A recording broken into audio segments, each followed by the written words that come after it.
Minister for Environment, Forests and Climate Change, Prakash Javadekar, inaugurates unique urban forest at Office of CAG in Delhi as a measure to tackle worsening air quality in the national capital.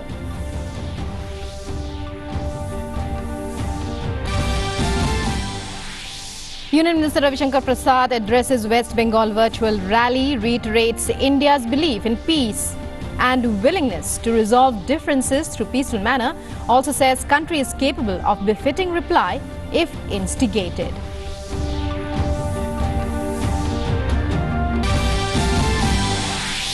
Union Human Resource Development Minister Dr. Ramesh Pokhriyal Nishank launches world's first drug discovery hackathon via video conference in presence of Union Health Minister Dr. Harsh Vardhan, says it inspires younger generation to develop new drugs.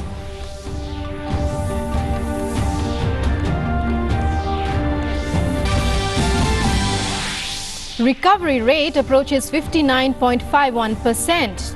2,26,000 active cases in the country, over 3,59,000 discharged, 17,834 succumbed to the illness. Global cases cross the 1 crore 6 lakh mark.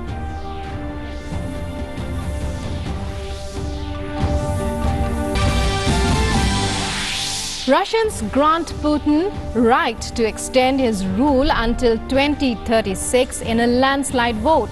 The constitutional changes will allow him to run again for president twice. Hong Kong police arrest people for violating law on safeguarding national security in the Hong Kong Special Administrative Region. India reacts for first time on Hong Kong situation, highlights developments at UNHRC.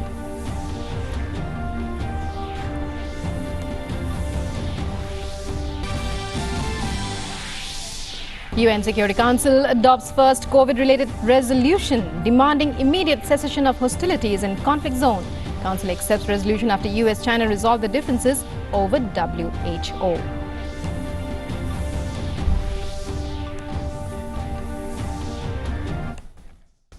Hello and welcome to this edition of the news. I'm Rukma in our top story. Over the years, Delhi's air quality index has become a cause of concern. In order to mitigate the impact of rapid urbanization and to keep in check rising pollution levels, an urban forest was created in the office of the Comptroller and Auditor General of India. Spread over 1 acre in size, this multi-layered urban forest was inaugurated by Union Minister for Environment, Prakash Javadekar. The urban forest model sends out an action-oriented message and has the potential to change the landscape of not just Delhi but also a model for the rest of the country. In-depth field surveys of potential natural vegetation, well-planned native species propagation and restoration projects like these are the need of the hour. Here's more in this report.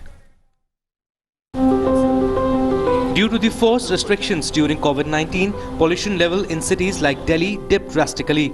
This year, on the World Environment Day, the focus was on urban forests, and thus the Office of Comptroller and Auditor General of India decided to establish an urban forest in their office park.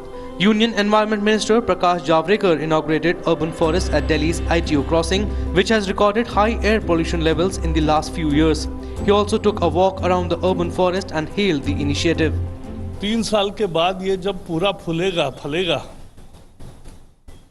तो ये आनंद देगा, उपयोग भी देगा और carbon सोख भी लेगा और ऑक्सीजन देता रहेगा। यही तो जिंदगी का नाम है।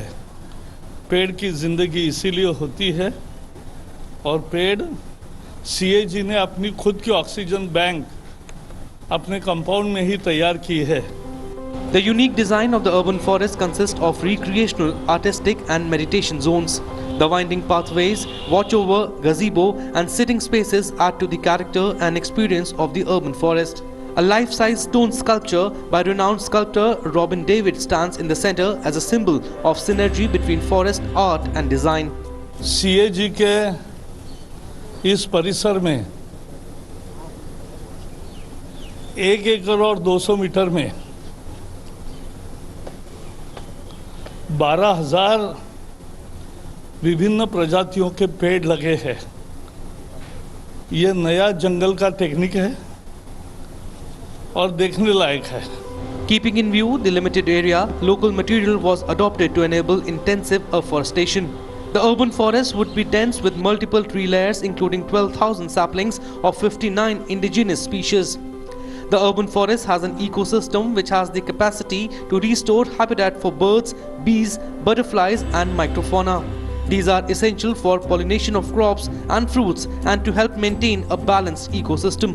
हम एक बहुस्तरीय जंगल लगाते हैं क्योंकि ये बहुस्तरीय जंगल है, इसलिए घना है।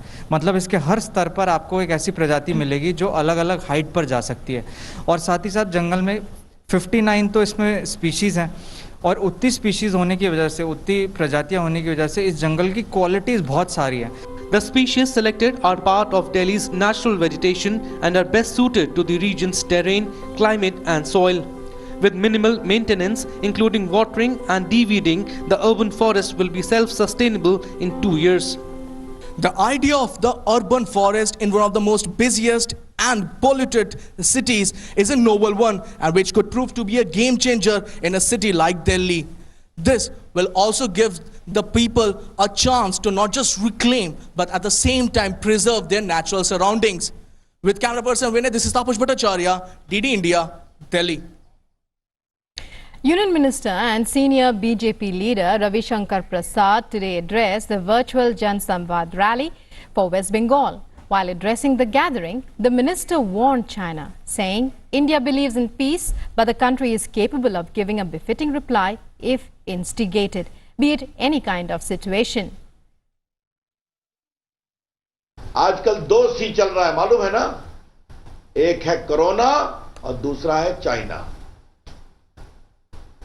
भारत शांति में विश्वास करता है। भारत समस्याओं को बातचीत से सुलझाना चाहता है। भारत वसुधैव कुटुंबकम में विश्वास करता है।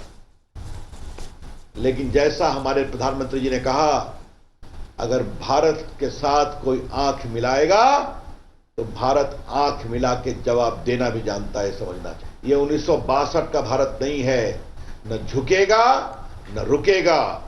भारत अपनी गति से आगे बढ़ेगा। Union Minister Ravi Shankar Prasad also said for security and sovereignty of India, for countrymen's digital security and privacy, we have banned 59 apps, including TikTok. India, he said, knows how to look in the eyes of those eyeing our borders and to protect countrymen. India can even do a digital strike. Bharat की सुरक्षा संप्रभुता के लिए,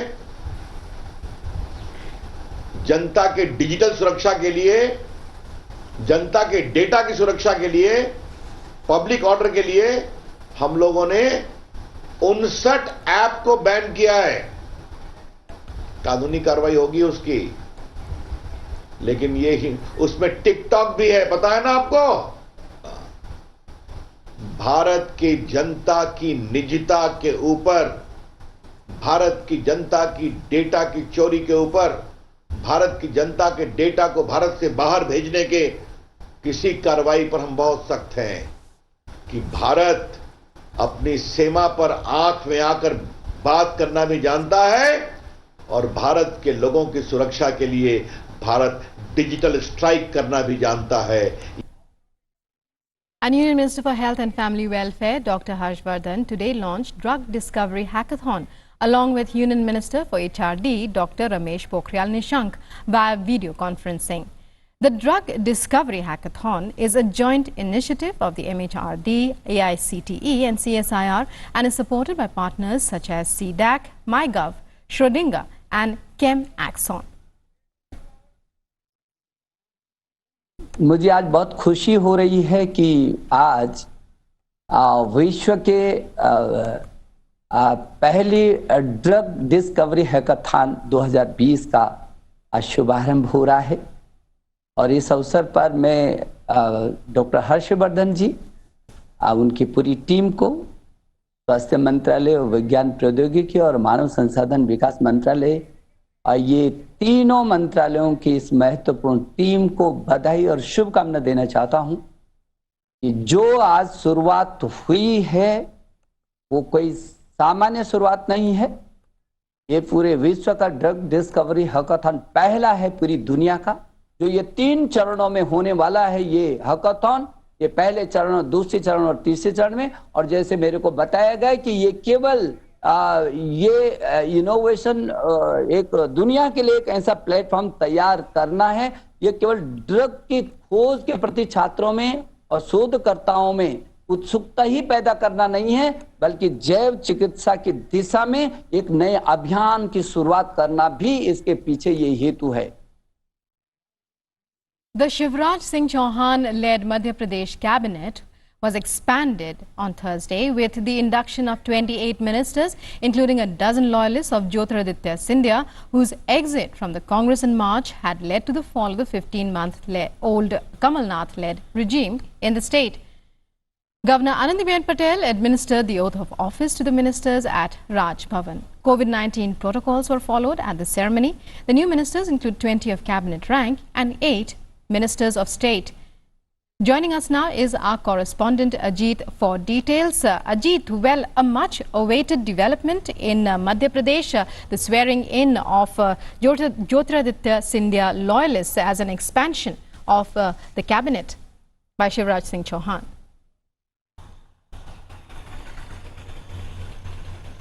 जी बिल्कुल, देखिए लंबे समय से इंतजार था इस कैबिनेट विस्तार का और सरकार ने कल ही अपने 100 दिन पूरे किए हैं अपनी जो नई सरकार ने, और उसको लेकर लगातार बात चल रही थी कि कितनी जल्दी कैबिनेट का विस्तार होगा। क्योंकि मुख्यमंत्री ने सिर्फ पहले 100 दिन पहले अकेले शपथ ली थी, उसके बाद करीब 1 महीने पहले 5 मंत्रियों को और शपथ दिलाई गई थी, और उसके बाद आज जो है 28 मंत्रियों को शपथ दिलाई गई है, जिसमें कि 20 जो है वो कैबिनेट मंत्री हैं और 8 जो है वो राज्य मंत्री हैं। तो कुल मिलाकर अब जो मंत्रिमंडल का जो एक तस्वीर है वो 33 मंत्री जो है कुल हो चुके हैं, और मुख्यमंत्री को मिलाकर जो मैक्सिमम लिमिट है यहाँ पे मंत्रिमंडल में वो 35 है। तो सिर्फ अब 1 मंत्री की गुंजाइश और बचती है, भविष्य में किसी को अगर बनाया जाता है तो। अब लगभग फुल हो चुका है मंत्रिमंडल इस समय। और ये जो मंत्री बनाए गए हैं, इसमें बड़ी बात यह है कि जो 22 विधायक कांग्रेस से टूटकर जो बीजेपी में आए थे, उन्होंने अपनी विधानसभा की सदस्यता से इस्तीफा दिया था, उसमें कुछ मंत्री भी थे वो बीजेपी में शामिल हुए थे। उनमें से 12 लोगों को मंत्री बनाया गया है, जिसमें कि 9 जो है वो सिंधिया गुट के काफी करीबी माने जाते हैं, और इसके अलावा 3 जो है वो जो कांग्रेस के वरिष्ठ जो विधायक थे वो टूटकर इसमें आए थे, और 12 में से 9 लोग जो है वो सिंधिया के बहुत करीबी है। और कुल मिलाकर जो 12 जो कांग्रेस से जो टूटकर विधायक आए थे उनको मंत्री बनाया गया है। तो 22 में से 12 को बनाया गया है, तो 50% से ज्यादा का ये आंकड़ा है, क्योंकि लंबे समय से दबाव था एक सरकार पे कि मंत्रिमंडल का विस्तार किया, लेकिन आज ये जो इसका विस्तार दिया गया है। बड़ी बात यह है कि इसमें जितने भी विधायक अभी मंत्री बने हैं कांग्रेस की तरफ से, वो सभी ने इस्तीफा दे दिया है, और वो कोई भी अभी विधायक सिटिंग विधायक नहीं है। आने जो मंत्री बने चुनाव लड़ने के लिए जनता के पास जाएंगे, वो फिर से मैंडेट वहां से हासिल करने की कोशिश करेंगे। हालांकि जो बीजेपी के 16 जो विधायक हैं, उन्होंने जो अभी शपथ ली है तो वो सिटिंग विधायक हैं, लेकिन 12 ये जो आए हैं जो कांग्रेस से टूट कर आए हैं वो अभी इस्तीफा देकर आए थे। और अब जो उपचुनाव होने वाले हैं 24 सीटों के लिए आगामी कुछ दिनों में या हो सकता है कुछ समय बाद उपचुनाव जो होंगे मध्य प्रदेश में, उसमें बड़ी भूमिका होगी इन मंत्रियों की और इन क्षेत्रीय विधायकों की कि वो अपने क्षेत्र में जाकर किस तरीके से सरकार को इन सीटों पे जीत दिला सकते हैं, क्योंकि आने वाला जो सरकार का भविष्य है वो इन 24 सीटों के जो परिणाम आएंगे उस पर ही टिका हुआ है। और ये जब परिणाम आएंगे तो कहीं ना कहीं जब बहुमत का आंकड़ा बढ़ेगा तो बीजेपी को ये करीब 50% से ज्यादा सीटें जो है वो जीतनी होगी, तब कहीं जाकर सरकार जो है पूरी तरह से सुरक्षित मानी जाएगी। तो इस तरीके से आज जो विस्तार हुआ है उसको लेकर सभी गुटों को साधने की कोशिश की गई है। ज्योतिरादित्य सिंधिया जो कि राज्यसभा सांसद है मध्य प्रदेश से, वो भी आज शामिल हुए शपथ ग्रहण में। इसके अलावा उसके बाद शपथ ग्रहण के बाद उन्होंने सभी विधायकों से, सभी जो मंत्री हैं और उनके जो पहचान के जो उनके पूर्व विधायक हैं, मंत्री हैं, उनसे उन्होंने बात करी, 1-to-1 किया, 10-10 मिनट सभी से बात की है। इसके अलावा मुख्यमंत्री शिवराज सिंह चौहान ने सभी नवनियुक्त मंत्रियों से बात की है और तुरंत उसके बाद जो है वो उनकी एक बैठक आयोजित की गई है। तो सरकार बिल्कुल एक्शन मोड पे है और लगातार जो है काम के लिए भी जिस तरीके से कहा जा रहा था कि मंत्रिमंडल नहीं बन रहा है तो बहुत सारे काम रुके हुए हैं, तो अब उम्मीद जागी है कि जो पेंडिंग काम है, क्योंकि कई विभाग जो थे बिना मंत्रियों के चल रहे थे, तो अब लगातार जो काम में स्पीड आएगी और जो कोरोना के संकट से और किस तरीके से सरकार निपट सकती है, इसमें बहुत अच्छी तरीके से आगे काम हो पाएगा। तो आज जो था बहुप्रतीक्षित जो एक मंत्रिमंडल का विस्तार था वो आज पूरा हो गया है और 28 मंत्रियों ने अपने पद और गोपनीयता की शपथ ले ली है। Right, politically too, when we look at the scenario in the state, clearly it's a big boost for the BJP there.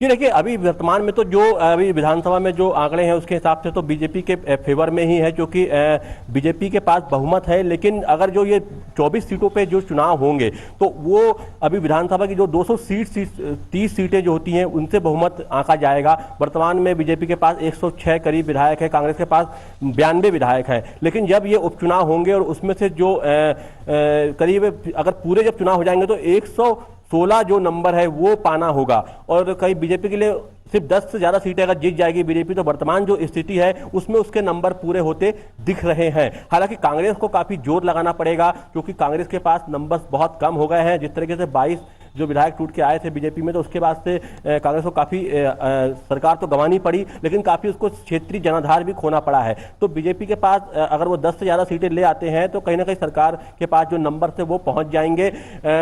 जो 22 विधायक जो कांग्रेस से टूट के आए थे, जिन्होंने इस्तीफा दिया था, बीजेपी ज्वाइन की थी, वो है, और 2 विधायकों का निधन हो गया था। तो कुल 24 सीटों पर उपचुनाव होना है मध्य प्रदेश में, और ये जो उपचुनाव होंगे वही कहीं ना कहीं जो है ये सरकार की जो है वो आगे की जो है तस्वीर जो है वो साफ करेंगे कि सरकार ये स्टेबल रह पाती है, आगे मध्य प्रदेश की जनता कोई दूसरा विकल्प चुनती है। तो ये उपचुनाव बहुत महत्वपूर्ण है और इनको ध्यान में रखते हुए, क्योंकि ग्वालियर चंबल जो क्षेत्र है जहां से सबसे ज्यादा 16 सीटें वहीं से आती हैं, ग्वालियर चंबल क्षेत्र से ही 16 सीटें आती हैं जिनमें उपचुनाव होना है। तो ये ज्यादा महत्वपूर्ण हो गया है कि इन इलाकों में पकड़ बीजेपी मजबूत बनाए, और इसीलिए काफी संख्या में वहां के जो वर्तमान जो पूर्व विधायक हैं उनको मंत्री बनाया गया है, जो कांग्रेस से टूटकर जो बीजेपी में आए हैं। बड़ी संख्या में वहां के लोगों को मंत्रिमंडल में शामिल किया गया है। तो कहीं ना कहीं इसमें चुनाव की रणनीति भी दिख रही है कि सभी लोगों को साध कर, सभी लोगों को साथ में लेकर आगे बढ़ना है, और जो उपचुनाव होने हैं उसमें अच्छे नंबर्स लाना है, जिससे कि जो गवर्नमेंट है वो सेफ रहे और आगे किसी तरह की कोई समस्या का सामना न करना पड़े, और अगले जो 4 साल हैं वो आसानी से सरकार पूरे कर सके। लेकिन कांग्रेस की भी कोशिश है कि वो इन उपचुनाव में ज्यादा सीटें जीत कर दोबारा वापसी करे। तो इस तरह की परिस्थितियां बन रही है। लेकिन मंत्रिमंडल विस्तार के बाद हमने देखा है कि कहीं ना कहीं बीजेपी ने उस इलाके को साधा है और वहां के नेतृत्व को, वहां के इलाके को ज्यादा नेतृत्व देते हुए कहीं ना कहीं उस इलाके की 16 सीटों को साधने का काम किया है। और अब आगे जो उपचुनाव होंगे उसमें देखने वाली बात होगी कि किस तरीके से इस मंत्रिमंडल का फायदा बीजेपी को चुनाव में मिलता है, ग्राउंड में किस तरह की जनता जो है 24 में से कितनी सीटें उनकी खाते में आती हैं। Right, thank you very much, Ajit, for joining us there and for that detailed analysis and your inputs in general. Well, moving on now, Hong Kong police have arrested 10 people for violating the law on safeguarding national security in the Hong Kong Special Administrative Region, which came into effect on Tuesday. They were the first arrests made under the law since it took effect. The law seeks to prevent, stop and punish acts and activities that endanger national security, namely secession, subversion, terrorist activities and collusion with a foreign country or external elements. Hong Kong police said on Wednesday they had made around 370 arrests for illegal assembly and other offences, with 10 involving violations of the new law. Given the large Indian community presence in Hong Kong, India has been keeping a close watch on the recent developments. India reacted on developments in Hong Kong, saying, "We have heard several statements express concern over these developments. We hope the concerned parties will take into account these views and address them properly, seriously and objectively."